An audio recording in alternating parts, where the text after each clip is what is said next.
What's up, everybody? It's Linex here, and we're back with another artist interview.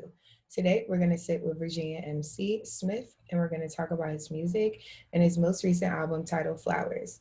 Before we get started, I need you to click that subscribe button to stay tapped in for more dope content. Now, let's get into it.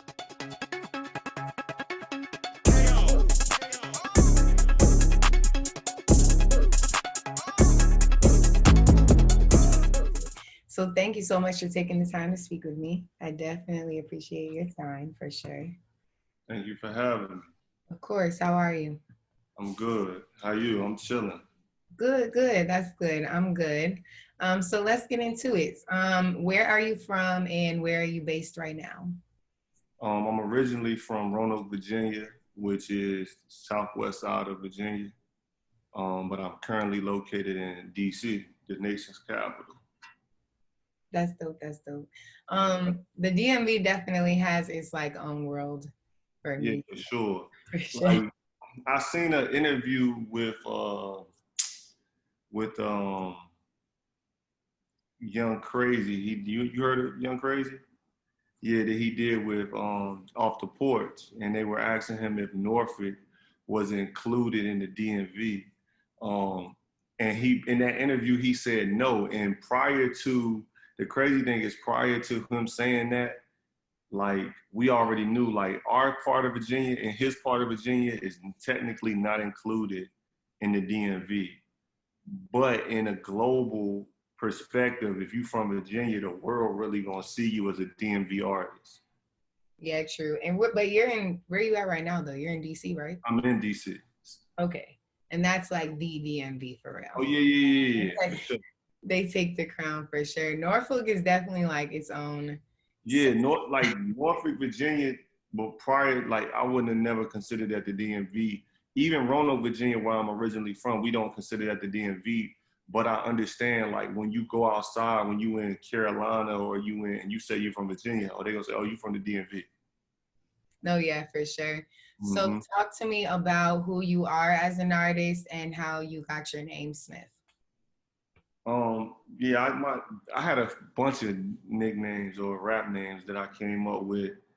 And as a kid, because I started really like rapping when I was like in the sixth grade, just bullshitting, um, not really taking it serious.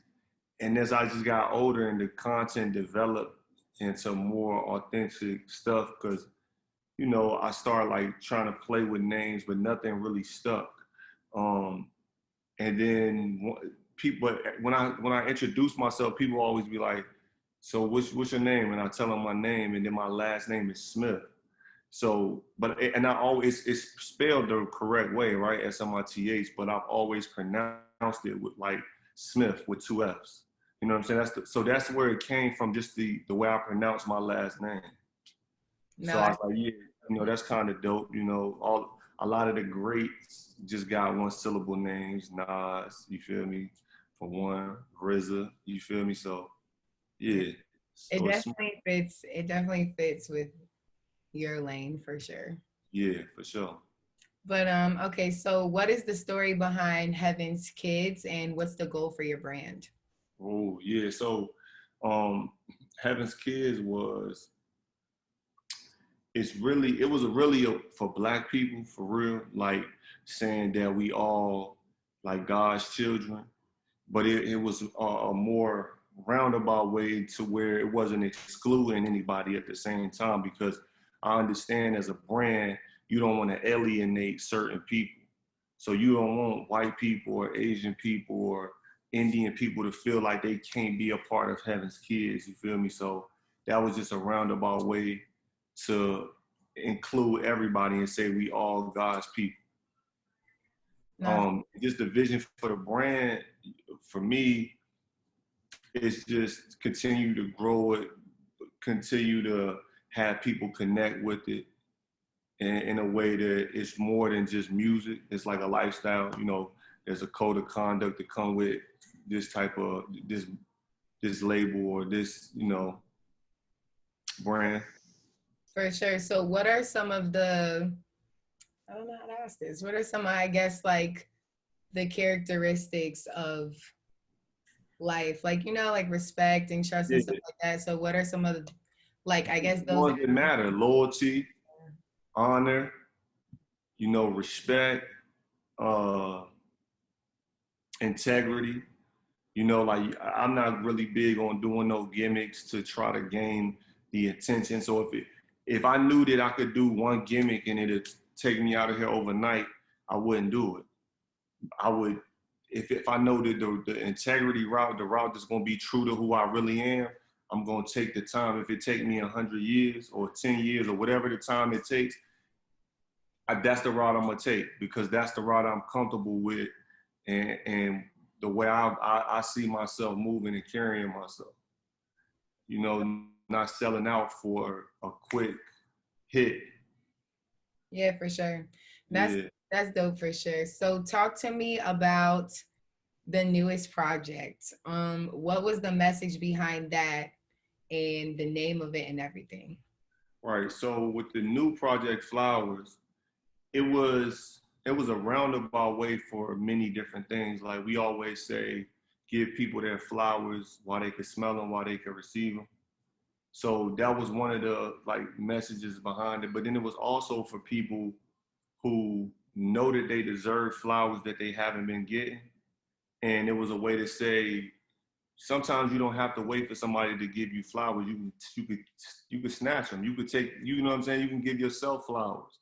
So and also in it is just the story of people coming from, the rose from the concrete type of theory. Like, beautiful things can grow in some unfamiliar places. So even though we might be from inner cities, neighborhoods that might not have the most resources, the most access to the things we need to have access to, you still can have a flower, a beautiful flower that blossoms from this situation.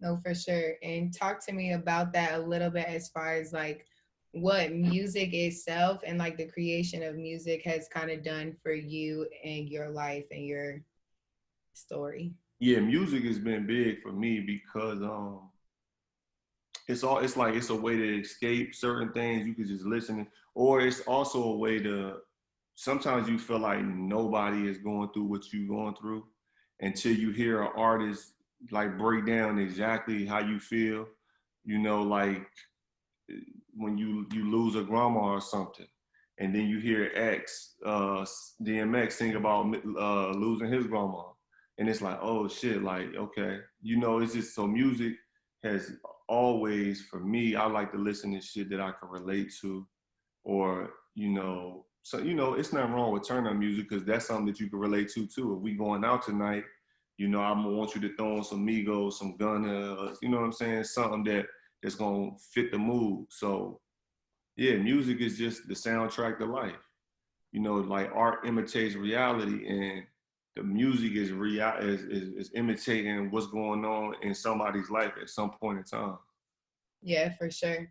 Yeah. So talk to me about the cover art for Flowers because that's dope. I think that's like a talking, point on its own. So talk to me about that. How did you come up with the idea for it and who made it?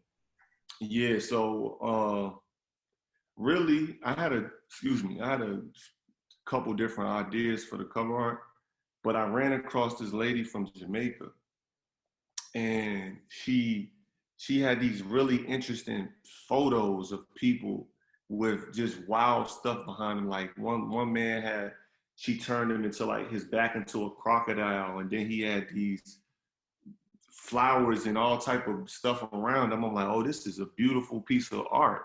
And just the theme for me and my cover art, I really try to make it like real compelling, real attention grabbing. So it's like, okay, if someone sees this and never knew what it was, would it make them compelled to want to check it out? So once I seen this, I instantly knew like I gotta get her to do the art. And so yeah, I sent her the photo and she turned it into a masterpiece. So it's one of those things like I didn't know, even though I had ideas of what I wanted, I couldn't get those things. I was reaching out to different graphic designers. I paid like 3 different graphic designers and they couldn't deliver that image. And it's cool, right? Because it happens.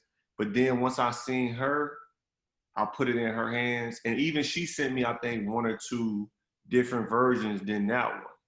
And once she sent that one, I was like, yep, that's it. That's it. So it was one of those things I didn't know what I wanted until I seen it.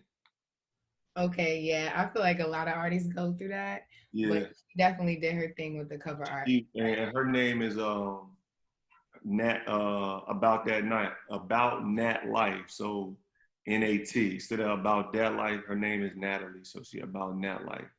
She Yeah, dope. Definitely check her out yeah, she definitely did that for sure. for sure. Um, so the project itself though has been getting like crazy love from a lot of people. I saw a Yeah. lot of people bought the physical downloads. So talk about that part for a second, because I feel like a lot of people don't really buy the physical downloads. Yeah. Yeah. So with that, to be honest, that I think that was the follow up from my first project, To Whom It May Concern. So really just following Nipsey's program, like connecting with people who support you for real, and build relationships with these people. Like I can't remember what year, but he was doing a campaign with Ryan Leslie called the Proud to Pay campaign. Yeah. So just studying that back then made me think like, okay, when I dropped my last project, I was like, okay, I gotta build with these people who really support. And so they just kind of rolled over to this project. And those are some of a lot of people that's I have in a spreadsheet that I got their name, their addresses, their social media, and we connect with them. We do different things to engage. Um, yeah, and it's just I'm appreciative of them people because they like true supporters, like somebody who not only gonna repost you or tell somebody else about it, they're gonna spend money on the actual physical download. So Yeah. that's greatly appreciative of them. Yeah, for sure. That's dope. And then I seen a shout out from Airwave and who else? Like you've been getting mad Yeah, love. I don't even if Rolling Stone did something. I don't even know how the airway thing happened. It was just like because I'm really a student of the like local scenes, like anything that's happening in music. Like I probably didn't seen it. If I go to a different city or another state or something, whatever city I'm in that state, I'm gonna tap in with different artists that's there and like, all right, who popping here? Who we listening to? And just try to see what they on. So I've been heard about Airway. Come on, that's Pusha T. Like we know what's going on. So, but I don't know how or who or but when I seen it, and I kind of discovered it by checking my analytics on Spotify, and I had got a placement on another playlist, and I was just going to see what the numbers was doing over there, and then I'm like, Airwave Radio #7. I'm like, nah, this can't be real. So I went to their page, and I went to Push's page. Sure enough, it was legit. Yeah, that's dope.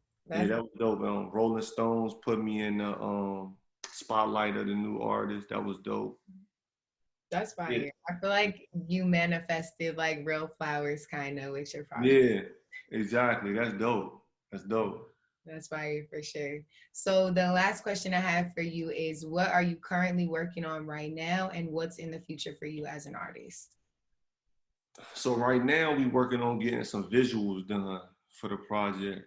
So that's what I'm hoping. I got a lot going on at the moment, but I'm hoping within the next month or so I can start putting some visuals out to kind of give the project legs, and just give a different uh, perspective of the tape, right? Because maybe you didn't hear the tape or the album or whatever, but you've seen the video now. You'll go back and check it out. Um, and then moving forward from there, I'm working on new music as we speak too, but so it's a lot, just music and also merch. So I'm working on getting some new merch set up and I That'll got be a couple. dope. I saw your merch. Your merch is fire. Yeah, so we gonna do so. Yeah, exactly. And when I just study people, so when I look at Kanye and I see what he do with his merch, I think like, okay, that's dope. Like it got to be a different spin to it. It got to be, So I work with a good dude named Kyrie, and every time I give him an idea, it's like he put together something just like innovative. So yeah, I mean, just merch, videos, hopefully some shows. I know we starting to be back outside, so I want to get to doing some shows. Um, yeah, and new music. So I'm gonna probably drop a. See, I debate about dropping new music like now because it's like steps on the project. I don't. I'm confused in this era. Like, do you flood with music or do you allow time to grow, like the project to grow? So that matters at like what point you are in your career. So, and you don't want to like over flood it so it washes out, but you definitely want to keep yourself in people's face. Right. And the only way you can do that is by continuously dropping content. So if Content. you're not dropping music, you need to drop vlogs or Yeah. merch, which merch Yeah. are like promotional stuff. So you got to Yeah. like keep yourself though, like I gotta keep on myself their neck. right. Like Fact. that's exactly what you got to do. Yeah. Facts. You right. So yeah, we're gonna get in front of the people for sure. For sure. But thank you so much for taking the time to speak with me. I definitely appreciate you for sure. For everybody that's going to watch this, we are going to show the links so that you can stay tapped in with Smith and all of his music. And make sure you subscribe and stay tuned for more dope content. Thank you for having us. Of course. Have a great night. Peace.